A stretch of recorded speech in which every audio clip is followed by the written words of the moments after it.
বিসমিল্লাহির রহমানির রহিম। আসসালামু আলাইকুম ওরহমতুল্লাহ। হজরত জাকারিয়া আলাইহি ওয়াসাল্লাম নিঃসন্তান নবীর অশ্রুসিক্ত দোয়া ও অলৌকিক কবুলিয়াত। প্রিয় ভাই, বোন, বন্ধুগণ, ইতিহাসের পাতায় এমন কিছু নবীর নাম আছে যাদের জীবনের প্রতিটি অধ্যায় আমাদের জন্য শিক্ষা, ধৈর্যের দৃষ্টান্ত ও আল্লাহর অশেষ রহমতের প্রমাণ। তাদেরই একজন হলেন হজরত জাকারিয়া আলাইহি ওয়াসাল্লাম। তিনি ছিলেন এমন এক নবী যার জীবনের সবচেয়ে বড় পরীক্ষা ছিল বার্ধক্য, নিঃসঙ্গতা ও নিঃসন্তানতা। কিন্তু এই তিনটি দুর্বলতার মধ্যেই আল্লাহ তাআলা প্রকাশ করেছেন তার অসীম ক্ষমতা। বংশ পরিচয় ও নবুয়তের সূচনা। হজরত জাকারিয়া আলাইহি ওয়াসাল্লাম ছিলেন বনি ইসরাইলের একজন সম্মানিত নবী। তিনি হজরত হারুন আলাইহিসসালামের বংশধর। সেই সময় বনি ইসরাইলের সমাজ নৈতিক অবক্ষয়ের দিকে ধাবিত হচ্ছিল। ধর্মীয় জ্ঞান থাকলেও আমলের অভাব, ইবাদতে উদাসীনতা ও আল্লাহর বিধান অমান্য ছিল সাধারণ বিষয়। এই কঠিন সময়েই আল্লাহ তাআলা জাকারিয়া আলাইহি ওয়াসাল্লামকে নবী হিসেবে প্রেরণ করেন, যাতে তিনি মানুষকে আবার তাওহীদ, তাকওয়া ও সত্যের পথে ফিরিয়ে আনেন। মারিয়াম আলাইহিস সালামের দায়িত্ব গ্রহণ। হজরত জাকারিয়া আলাইহি ওয়াসাল্লামের জীবনের একটি গুরুত্বপূর্ণ অধ্যায় হল হজরত মারিয়াম আলাইহিস সালামের দায়িত্ব গ্রহণ। মারিয়াম ছিলেন তার স্ত্রীর আত্মীয় এবং আল্লাহর মনোনীত এক পবিত্র নারী। মারিয়ামের বাবা ইমরান আলাইহিসসালাম ইন্তেকাল করলে আল্লাহর ঘর বাইতুল মুকাদ্দাসে তার লালন পালনের দায়িত্ব পান জাকারিয়া আলাইহি ওয়াসাল্লাম। তিনি মারিয়ামের জন্য একটি আলাদা ইবাদত কক্ষ নির্ধারণ করেন এবং নিজ হাতে তার দেখাশোনা করতেন। অলৌকিক রিজিক দেখে ঈমান আরও দৃঢ় হয়। একদিন জাকারিয়া আলাইহি ওয়াসাল্লাম লক্ষ্য করলেন মারিয়ামের কাছে এমন ফলমূল রয়েছে যা ওই মৌসুমে পাওয়া অসম্ভব। তিনি বিস্মিত হয়ে জিজ্ঞেস করলেন, হে মারিয়াম, এগুলি তুমি কোথা থেকে পাও? মারিয়াম উত্তরে বললেন, এগুলি আল্লাহর পক্ষ থেকে। নিশ্চয়ই আল্লাহ যাকে ইচ্ছা অগণিত রিজিক দেন। সূরা আলে ইমরান, আয়াত ৩৭। এই ঘটনাই জাকারিয়া আলাইহি ওয়াসাল্লামের অন্তরে নতুন এক আশা জাগিয়ে তোলে। তিনি উপলব্ধি করলেন যে আল্লাহ অসময়ে ফল দিতে পারেন, তিনি নিশ্চয়ই বার্ধক্যে সন্তানও দিতে পারেন। নিঃসন্তান নবীর নীরব কান্না। হজরত জাকারিয়া আলাইহি ওয়াসাল্লাম তখন বৃদ্ধ। তার চুল পেকে গেছে, হাড় দুর্বল হয়ে গেছে। তার স্ত্রীও ছিলেন বন্ধ্যা। মানবিক দৃষ্টিতে সন্তান হওয়া ছিল একেবারেই অসম্ভব, কিন্তু তার কষ্ট ছিল কেবল ব্যক্তিগত নয়। তিনি ভাবতেন, আমার পর এই দিনের দাওয়াত কে বহন করবে? বনি ইসরাইলের মধ্যে সত্যের আলো কে জ্বালিয়ে রাখবে? এই দুশ্চিন্তা তাকে গভীর রাতে আল্লাহর সামনে দাঁড় করায়। মিহরাবে নিভৃতে করা দোয়া। আল্লাহ তাআলা কুরআনে তার সেই হৃদয় বিদারক দোয়া তুলে ধরেছেন। হে আমার রব, আমার অস্থি দুর্বল হয়ে গেছে, মাথা বার্ধক্যের কারণে সাদা হয়ে গেছে। তবুও হে রব, তোমার কাছে দোয়া করে আমি কখনো ব্যর্থ হইনি। সূরা মারিয়াম, আয়াত ৪। কি অসাধারণ বিশ্বাস! তিনি বলেননি, আমি বৃদ্ধ, আমার কিছুই নেই, বরং বলেছেন, আমি কখনো তোমার দরবার থেকে খালি হাতে ফিরিনি। দোয়ার মূল আবেদন। তিনি আল্লাহর কাছে সন্তান চাইলেন, কিন্তু কিসের জন্য? আমাকে তোমার পক্ষ থেকে এমন একজন উত্তরাধিকার দান করো যে আমাকে ও ইয়াকুবের বংশকে উত্তরাধিকারী হবে, এবং হে রব, তাকে তুমি তোমার সন্তুষ্টির পাত্র বানাও। সূরা মারিয়াম, আয়াত ৫ থেকে ৬। এখানে লক্ষ্য করুন, তিনি ধন, ক্ষমতা বা খ্যাতির উত্তরাধিকার চাননি। তিনি চেয়েছেন দ্বীনের উত্তরাধিকার। অলৌকিক সুসংবাদ। আল্লাহ তাআলা তার দোয়া কবুল করলেন। ফেরেশতা এসে সুসংবাদ দিল, হে জাকারিয়া, আমি তোমাকে একটি পুত্র সন্তানের সুসংবাদ দিচ্ছি। তার নাম হবে ইয়াহিয়া। তার আগে এই নামে কাউকে সৃষ্টি করিনি। সূরা মারিয়াম, আয়াত ৭। এটি ছিল এক মহা অলৌকিক ঘটনা। বিস্ময় ও আল্লাহর ক্ষমতার ঘোষণা। জাকারিয়া আলাইহিসসালাম বিস্ময়ে বললেন, হে আমার রব, আমার কিভাবে সন্তান হবে? আমি তো বৃদ্ধ, আর আমার স্ত্রী বন্ধ্যা।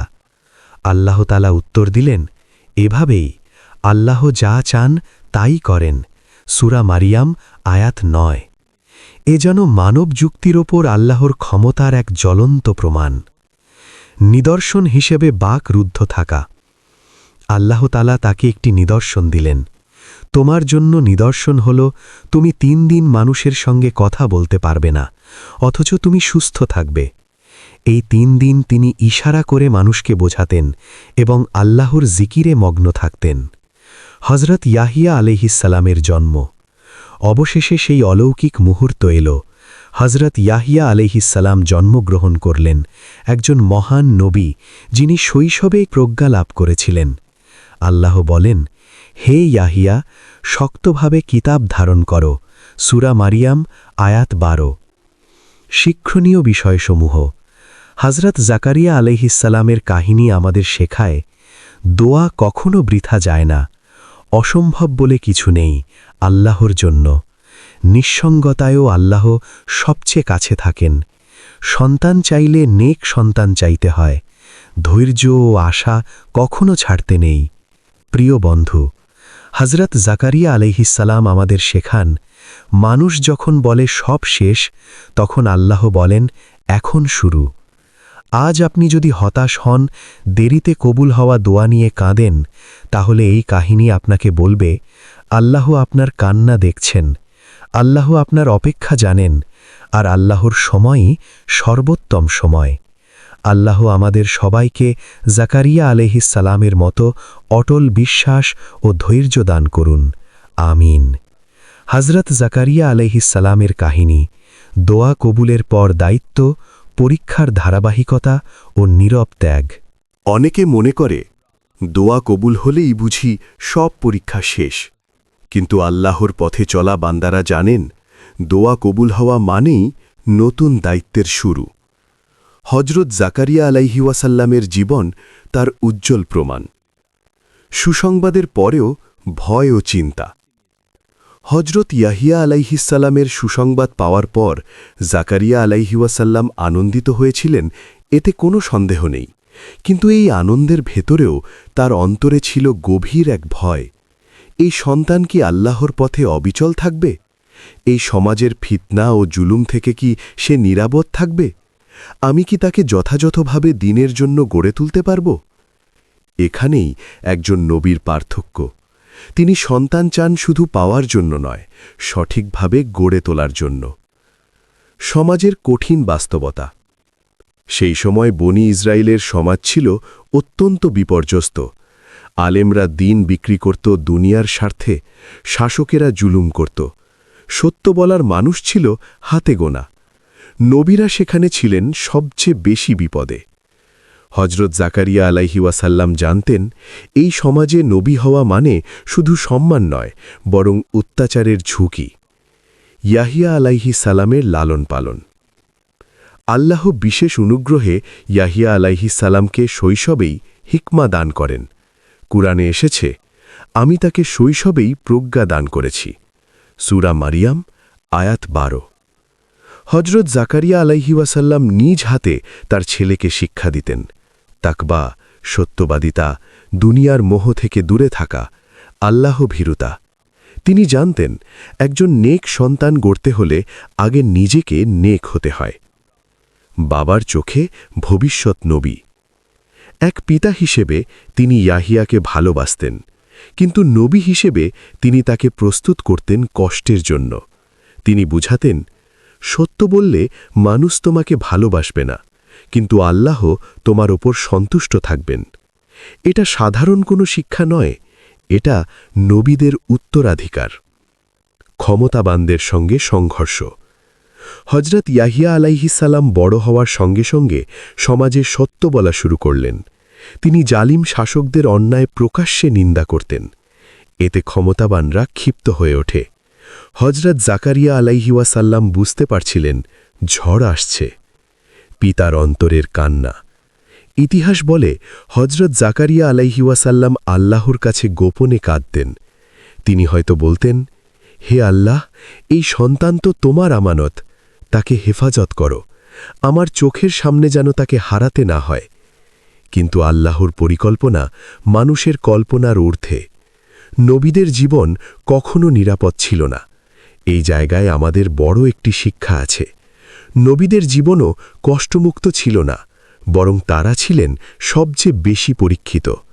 হজরত নূহ আলাইহিসাল্লাম নিজ জাতের দ্বারা অপমানিত, হজরত ইব্রাহিম আলাইহিসাল্লাম অগ্নিতে নিক্ষিপ্ত, হজরত মুসা আলাইহিসাল্লাম ফেরাউনের তাড়া, আর হজরত জাকারিয়া আলাইহিওয়াসাল্লাম নিজের জাতের ষড়যন্ত্র। জুলুমের চূড়ান্ত রূপ। ইতিহাসের নির্ভরযোগ্য বর্ণনায় এসেছে, বনি ইসরায়েলের কিছু জালিম ব্যক্তি হজরত জাকারিয়া আলাইহিওয়াসাল্লামকে হত্যা করার ষড়যন্ত্র করে। কারণ কি? তিনি সত্য বলতেন, তিনি ইয়াহিয়ার পাশে ছিলেন, তিনি অন্যায়ের সঙ্গে আপোষ করেননি। নীরব শাহাদাত। বর্ণনায় পাওয়া যায়, তিনি একসময় আল্লাহর রাস্তায় শাহাদাত বরণ করেন। কিন্তু আশ্চর্যের বিষয়টি জানেন, তিনি কখনো অভিযোগ করেননি, তিনি কখনো আল্লাহর সিদ্ধান্তে প্রশ্ন তোলেননি, বরং তার পুরো জীবন ছিল এই দোয়ার বাস্তব রূপ। হে আমার রব, আমি তোমার কাছে কখনো নিরাশ হইনি। দোয়া কবুল হলেও দুনিয়া সহজ হয় না। এটাই এই পর্বের সবচেয়ে বড় শিক্ষা। দোয়া কবুল হওয়া মানে দুনিয়ার কষ্ট শেষ নয়, বরং ঈমানদারের জন্য নতুন পরীক্ষা শুরু। আল্লাহ প্রিয় বান্দাদের দিয়ে কাজ করান। আমাদের জন্য কি বার্তা? আজ আপনি যদি বলেন, আমি দোয়া করি কিন্তু কষ্ট কমে না, আমি আল্লাহর পথে চলি তবু সমস্যা আসে, তাহলে হজরত জাকারিয়া আলাইহিওয়াসাল্লামের জীবন আপনাকে বলবে, কষ্ট আসা মানে আল্লাহ ছেড়ে দিয়েছেন এটা নয়, বরং তিনি আপনাকে বিশ্বাসযোগ্য বান্দা ভাবছেন। কিছু গভীর শিক্ষা। নেক সন্তান দোয়ার ফল, কিন্তু আমানত। সত্যের পথে থাকলে একা হতে হয়। দোয়া কবুল হলেও ধৈর্য ছাড়তে নেই। আল্লাহ তার প্রিয় বান্দাদের দিয়ে কঠিন কাজ নেন। নীরব ত্যাগও আল্লাহর কাছে অমূল্য। হজরত জাকারিয়া আলাইহিওয়াসাল্লাম আমাদের শেখান, আল্লাহ যখন কিছু দেন তখন পরীক্ষা নেন, আর যখন পরীক্ষা নেন তখন মর্যাদা বাড়ান। আপনি যদি আজও অপেক্ষায় থাকেন, কষ্টে থাকেন, এই কাহিনী আপনাকে বলুক, আপনি ভুল পথে নন, আপনি একা নন, আল্লাহ দেখছেন। হজরত জাকারিয়া আলাইহিওয়াসাল্লামের কাহিনী, সত্যের মূল্য, শাহাদাতের নীরবতা ও আল্লাহর চূড়ান্ত বিচার। অনেক সময় আমরা ভাবি নেক হলে জীবন সহজ হবে, কিন্তু নবীদের ইতিহাস আমাদের বলে, নেক হওয়া মানে কষ্টহীন জীবন নয়, বরং সত্যের ভার বহনের শক্তি লাভ করা। এই সত্যের চূড়ান্ত উদাহরণ হলেন হজরত জাকারিয়া আলাইহিওয়াসাল্লাম ও তার পুত্র হজরত ইয়াহিয়া আলাইহিসসালাম। ইয়াহিয়া আলাইহিসসালাম সত্যের সাথে আপোষহীন। হজরত ইয়াহিয়া আলাইহিসসালাম শৈশব থেকেই ছিলেন ব্যতিক্রম। কোরআন বলছে, আমি তাকে শৈশবেই প্রজ্ঞা দান করেছি এবং তাকে করুণা ও পবিত্রতা দিয়েছি। সূরা মারিয়াম আয়াত 12-13।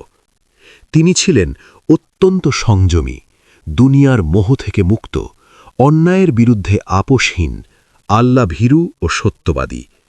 এই চরিত্রই তাকে শাসকদের চোখে বিপজ্জনক করে তোলে। রাজদরবারে সত্যের ঘোষণা। ইতিহাসের বর্ণনায় পাওয়া যায়, সেই সময়ের শাসক, ইতিহাসে যাকে হেরদ বা হেরোদিয়াসের ঘটনার সাথে মিলিয়ে দেখা হয়, একটি হারাম ও অবৈধ সম্পর্ক বৈধ করতে চাইছিল। হজরত ইয়াহিয়া আলাইহিসসালাম স্পষ্ট করে বললেন, এটা আল্লাহর শরিয়াত অনুযায়ী হারাম। এই একটি বাক্যই তার জীবনের সবচেয়ে বড় অপরাধ হয়ে দাঁড়ায়। সত্য বলার মূল্য। ক্ষমতাবানরা সত্য শুনতে চায় না, তারা চায় আলেমরা নীরব থাকুক, নবীরা আপোষ করুক। কিন্তু ইয়াহিয়া আলাইহিসসালাম আপোষ করেননি। ফলাফল কারাগার, অপমান, অবশেষে মৃত্যুদণ্ডের আদেশ। পিতার অসহায়তা। এই সময় হজরত জাকারিয়া আলাইহিসসালাম ছিলেন এক বৃদ্ধ নবী, তিনি জানতেন এই পথের শেষ কোথায়, কিন্তু তিনি কখনো বলেননি, হে আল্লাহ, আমার ছেলেকে এই পথ থেকে সরিয়ে নাও।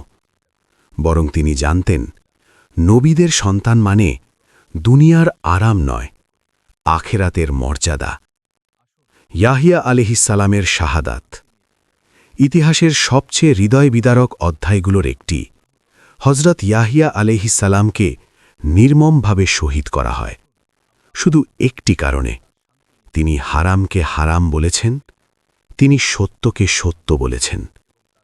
এই শাহাদাত প্রমাণ করে সত্যের মূল্য কখনো কখনো জীবন।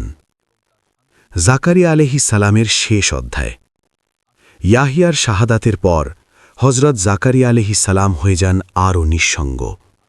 তিনি তখন শুধু একজন পিতা নন, তিনি ছিলেন একা নবী, একা সত্যের কণ্ঠ, একা আল্লাহর সাক্ষী। ইতিহাসে বর্ণিত আছে তিনি নিজ জাতের জুলুম থেকে বাঁচতে একসময় আত্মগোপন করেন, কিন্তু জালিমরা তাকে খুঁজে বের করে। নীরব শাহাদাত পুনরুল্লেখ। বর্ণনায় এসেছে হজরত জাকারিয়া আলাইহিসসালাম ও হজরত ইয়াহিয়া আলাইহিসসালাম উভয়েই শাহাদাত বরণ করেন। আল্লাহ কুরআনে বনী ইসরায়েলের বিরুদ্ধে অভিযোগ করে বলেন, তারা অন্যায়ভাবে নবীদের হত্যা করেছিল। সূরা আল বাকারা আয়াত 61। আল্লাহর নীরব বিচার। হয়তো সেই সময় মনে হয়েছিল জালিমরা জিতে গেছে, সত্য হার মানল, কিন্তু ইতিহাস সাক্ষী সেই জালিম শাসকরা অপমানজনকভাবে ধ্বংস হয়েছে, তাদের নাম ইতিহাসে অভিশাপ হয়ে রয়ে গেছে। আর ইয়াহিয়া ও জাকারিয়া আলাইহিসসালাম চিরকাল সম্মানের সাথে স্মরণীয়। এই কাহিনী আমাদের কি শেখায়? এই পর্ব আমাদের জন্য সবচেয়ে কঠিন কিন্তু সবচেয়ে সত্য শিক্ষা দেয়। ১. সত্য বলা সবসময় নিরাপদ নয়, কিন্তু তা সর্বদা সঠিক। ২. নীরব থাকা কখনো কখনো বিশ্বাসঘাতকতা, বিশেষ করে হারামকে হালাল বানানোর সময়। ৩. আল্লাহ দেরি করেন, অবহেলা করেন না। বিচার দুনিয়ায় না হলে আখেরাতে নিশ্চিত। ৪. নেক সন্তান মানে আরাম নয়, বরং আল্লাহর পথে আত্মোৎসর্গ। ৫. শাহাদাত পরাজয় নয়, বরং চূড়ান্ত বিজয়। আজকের আমাদের জন্য বার্তা, আজ যদি আপনি সত্য বলার কারণে একা হয়ে যান, ন্যায় পথে থেকে ক্ষতির মুখে পড়েন, আপোষ না করার কারণে কষ্ট পান, তাহলে মনে রাখবেন আপনি নবীদের পথেই আছেন। আপনার কষ্ট বৃথা যাবে না। আল্লাহ নীরবে সব লিখে রাখছেন। বন্ধুগণ, হজরত জাকারিয়া আলাইহিসসালামের জীবন আমাদের শেখায় দোয়া দিয়ে শুরু, ধৈর্য দিয়ে চলা আর শাহাদাত দিয়ে শেষ, এটাই নবীদের পথ। আল্লাহ আমাদের সত্য বলার সাহস, আপোষহীন ঈমান এবং শেষ নিঃশ্বাস পর্যন্ত অবিচল থাকার তৌফিক দান করুন। আমিন। হে আল্লাহ, আমাদের ঈমানি শক্তি দান করো ও হেদায়েত নসিব করো। যুগে যুগে নবী রাসূলগণ এবং আমাদের প্রিয় রাসূল সাল্লাল্লাহু আলাইহি ওয়াসাল্লাম যে শিক্ষা দিয়েছেন, আমরা যেন সেই অনুযায়ী আমল করতে পারি, সেই তৌফিক দান করো। আমিন ইয়া রাব্বাল আলামিন। এই পর্যন্ত ভিডিওটি দেখার জন্য আপনাকে অসংখ্য ধন্যবাদ। ভালো লাগলে লাইক, শেয়ার এবং ফলো দিয়ে উৎসাহিত করবেন এবং এই রকম নবী রাসূলদের কাহিনী বন্ধুবান্ধব এবং আপনার সন্তানদেরকে জানতে আগ্রহী করবেন এবং সাবস্ক্রাইব করে পাশে থাকবেন, যাতে এই ধরনের ভিডিও আপনাদের কাছে পৌঁছে দিতে পারি। এই রকম ভিডিও দেখে আমাদের অন্তরাত্মাকে পরিশুদ্ধ করতে পারি। আসসালামু আলাইকুম ওয়া রাহমাতুল্লাহ।